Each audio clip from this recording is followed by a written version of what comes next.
warahmatullahi wabarakatuh. Welcome back to my English class and now with me, Miss Diaz. Okay, class, how are you today? I hope all of you are well. Don't forget to wear your mask and everywhere and whatever you do. Okay, in this nice occasions, we would like to study about passive voice atau kalimat pasif. But today kita akan fokuskan di simple present and past tense saja ya. A lot of my students ask me, what is the point of passive voice? Is it that really important? Yeah, I said yes. Understanding passive voice is important. Kenapa? Karena memang native English speaker itu sering sekali menggunakan passive voice ini. Oke, let's check it out ya. Start from the definition. What is passive voice? Jadi passive voice ini adalah kalimat pasif atau kalimat yang subjeknya ini dikenai suatu pekerjaan. Dengan kata lain, subjek kalimat tersebut menjadi sasaran kegiatan yang dinyatakan oleh kata kerja. Ya, biasanya passive voice ini berbentuk kata kerja yang seperti itu ya. Ya, dimakan, diminum, kemudian dipukul, dan lain sebagainya. Kalau kalian tahu kalimat aktif adalah lawannya pasif. Kalimat aktif itu yang kalimatnya berupa me. Jadi kalau cara mengingatnya mengaktif kemudian di pasif seperti itu.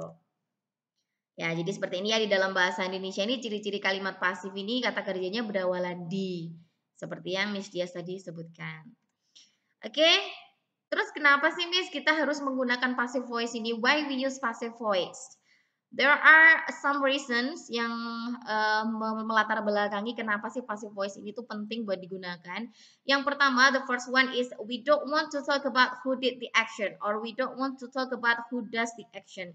Jadi kita tuh nggak mau ngomongin siapa yang sudah melakukan tindakan tersebut atau pekerjaan tersebut. And then the second is we don't know who did the action. Karena memang sejatinya kita memang beneran nggak tahu siapa yang melakukan pekerjaan tersebut. And then for the last is the object maybe is a more interesting or most important part of the sentence. Jadi di dalam kalimat pasif memang yang kita utamakan itu adalah objeknya, jadi bukan subjeknya. Jadi objek yang akan dikenai perbuatan atau suatu tindakan seperti itu. Setelah dari tadi kenapa kita harus menggunakan passive voice, berikut adalah syarat-syarat. Nah, syarat-syarat untuk menyusun kalimat pasif. Yang pertama harus ada to be. Kalian masih ingat ya untuk to be itu ada apa saja? Itu ada am, is, are, was, were, been, dan being. Kemudian untuk yang kedua adalah harus verb 3 ya. Ingat kata kerja bentuk ketiga atau participle kalian bisa sebut juga. Jadi di passive voice ini kalian harus mengetahui tentang bentuk verb 3 baik itu regular atau irregular verbnya. Kemudian subjek kalimat aktif ini menjadi objek kalimat pasif yang secara otomatis pasti nanti untuk objek kalimat aktifnya menjadi subjek kalimat pasif. Jadi letaknya dibalik seperti itu. Ya. Oke. Setelah itu kita masuk ke present tense dulu karena hari ini kita akan fokus untuk membahas tentang present tense dan past tense saja. Oke, untuk present tense kamu masih ingat ya untuk rumusnya. Jadi ada subjek plus verb 1 plus objek. Miss Des ambil contoh di sini ada she eats pizza. She eats pizza ini untuk kata kerjanya harus ditambah s ya karena subjeknya adalah orang ketiga tunggal yaitu she, dia perempuan.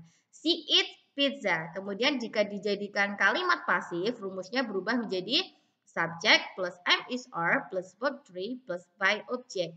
Untuk by objeknya ini Miss dia cetak miring dan hurufnya berwarna kuning. Ini berarti optional ya. Kamu bisa menambahkan atau tidak karena passive voice itu ya bisa diketahui atau tidaknya yang melakukan tindakan tersebut siapa seperti itu. Kemudian jika dirubah menjadi kalimat pasif ini akan berubah seperti ini. Coba kalian amati. Pizza ini yang awalnya dia sebagai objek, dia harus dirubah menjadi subjek, posisinya harus di depan. Pizza is eaten. Ya, verb 3 atau verb 3. Kemudian atau juga bisa dipasifkan menjadi pizza is eaten by her. Kenapa by her? Karena di sini awalnya tadi adalah she. Ketika dia diposisikan menjadi objek, dia juga harus mengganti pronounnya menjadi objek, yaitu her. Oke, sudah ya. Oke, I would like to give you another example. Ini adalah contoh-contoh lainnya. Jadi untuk passive voice itu tidak hanya kalimat positif saja, tapi juga kalimat negatif dan kalimat tanya juga bisa. Ini ada contohnya, they don't speak English. Mereka tidak berbicara dalam bahasa Inggris. Nah, berarti gimana yo? Untuk subjeknya ini, untuk objeknya ini harus dipindah menjadi subjek. Ya, berarti English, ya benar. English is not spoken by them. Gitu ya, karena dia kalimatnya negatif juga harus tetap dirubah menjadi kalimat negatif. Contoh berikutnya, does he love you? Akan berubah menjadi, iya kalimatannya didahulukan, berarti to be-nya dulu, to be-nya you. Iya, are you loved by him? Seperti itu. Oke, now next we move to the past tense. Sekarang untuk bentuk waktu yang lampau, Miss. Oke, untuk rumusnya adalah subject plus verb to plus object. Nah, kemudian I would like to give you the example. They made some cookies. Nah, made di sini adalah bentuk kata kerja kedua ya. They made some cookies. Yang ini pasti berarti lampau. Kemudian untuk dijadikan pasifnya, rumusnya adalah subject was were plus verb 3 plus by object. Oke. Jadi untuk kalimat pasifnya harus some cookies dulu untuk yang jadi subjeknya. Some cookies were made. Untuk yang pertama, ketika kamu tidak tahu siapa yang membuat cookies atau kue-kue kering ini. Kemudian some cookies were made by them. Ya, karena di sini subjeknya they ketika dirubah menjadi objek harus menjadi them. Terus kenapa ini harus were, Miss? Karena some cookies ini adalah plural, jamak. Jadi kuenya ini banyak ya, nggak cuma satu. Oke, I will give you example again. Yang pertama ada we cleaned, sorry ini ada typo ya, ini harusnya cleaned ya. We cleaned our house yesterday. Ya, we cleaned our house yesterday. Kemudian dijadikan pasif, our house was cleaned yesterday. Ya. Kemudian contoh yang kedua, she didn't invite me to the party. Dia tidak mengundangku ke pesta. Berarti harus yang dijadikan subjeknya adalah saya. I wasn't invited to the party. Ya, ini yang tidak mesti kasih by objeknya ya. Oke, jadi bisa terserah kalian. Memang ya terserah yang mau berbicara seperti apa, intinya boleh diberikan by object, boleh tidak. Alright, next ini ada beberapa catatan penting. Yang pertama adalah yang dapat dijadikan kalimat pasif ini hanyalah kalimat aktif yang predikatnya berupa kata kerja transitif atau transitive verb, yaitu kata kerja yang memerlukan objek, misalnya buy, bring, tell, give, do, atau yang lain-lainnya ya. Berarti ketika kamu membeli itu berarti kamu membeli apa, membawa apa, dan mengatakan apa, melakukan apa, seperti itu. Jadi kalian memerlukan objek. Nah, ini adalah kalimat yang bisa dipasifkan. Ingat, nggak semua kalimat bisa dipasifkan. Oke, kemudian catatan yang kedua, sedangkan kalimat aktif yang predikatnya ini berupa kata kerja intransitif atau intransitive verb, yaitu kata kerja yang tidak memerlukan objek, misalnya go, arrive, come, look, sleep, bleed, dan lain-lain. Ini tidak dapat dijadikan kalimat pasif atau passive voice atau passive sentence. Oke. Sekarang I would like to give you tips to write a passive sentence ya. Untuk menulis passive voice itu tips-tipsnya apa aja sih, Miss? Yang pertama, the first thing you have to do is identify the subject, verb, and object in active sentence. Jadi kalian harus mengidentifikasi dulu nih subjeknya, verbnya, kemudian objeknya. Jadi nanti kalian akan tahu yang mau tak pindahkan ini yang mana objeknya begitu ya.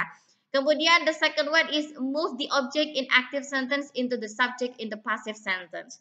Jadi pindahkan objeknya ya dari active sentence ini ke subject di passive sentence. And then the third is identify the tense used in active sentence. Karena kita hari ini fokusnya membahas tentang simple present tense dan simple past tense. Jadi rumusnya itu tadi. Tapi untuk tensesnya itu kan banyak sekali. Tenses ada 16. Ya, jadi dari tenses semua itu kalian juga harus pelajari karena perubahannya juga akan berbeda seperti itu. Nanti mungkin di next video ya. Oke, and then adverb participle atau verb 3 ya. Jadi di passive voice ini erat kaitannya dengan kata kerja bentuk ketiga. And the last is add by object. As I told you before, untuk by object ini optional. Jadi kalian bisa menambahkan atau juga bisa di skip saja. Okay, I think that's all for the explanation today. Now let's practice. Jadi sekarang waktunya latihan ya. And I want you to change these sentences into passive sentence. Do number 1 up to 5 and don't forget to submit it to me. Okay, I think that's all guys. Thank you for watching. See you on the next video. Wassalamualaikum warahmatullahi wabarakatuh. Bye.